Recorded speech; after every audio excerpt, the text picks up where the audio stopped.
নিয়মিত ভূমি উন্নয়ন কর প্রদান করি, নিজের জমি সুরক্ষিত রাখি। এই প্রতিপাদ্যকে সামনে রেখে জয়পুরহাটের খেতলালে ৩ দিনব্যাপী ভূমি মেলার উদ্বোধন ও বর্ণাঢ্য র্যালি আলোচনা সভা অনুষ্ঠিত হয়েছে।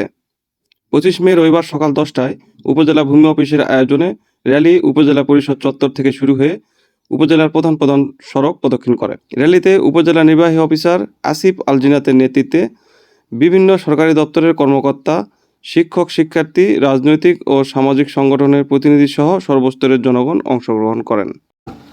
তো খারিজ করা আবেদন করার পরে ২১ দিন আমাকে সময় দিয়েছিল, আমি ১৫ দিনের মধ্যে পেয়েছি। আমরা খাজনা দিব, খারিজ যেটা নাই সেটা খারিজটা সম্পন্ন করবো, আরএস এর মাধ্যমে খাজনা দিব যেটা পৈতৃক হবে। এই জিনিসগুলো আমাদের অনলাইন এখন হচ্ছে, আগে দীর্ঘদিন দীর্ঘায়িত হতো, কিন্তু এখন সেই নিয়ম নাই।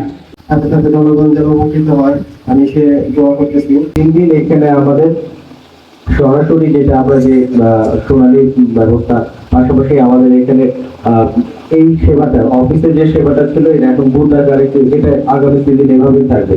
একটা কম্পিউটার থাকবে, এখানে আমাদের অফিস অর্ডার করা আছে, দায়িত্বরত কর্মচারী এখানে বসবে এবং তারা মানুষের সেবাটাকে একেবারে মানে এটা স্পিরিটটা হচ্ছে সার্ভিস টু ডোর স্টেপ, যে আমরা তাদের কাছে আমরা যেতে চাই।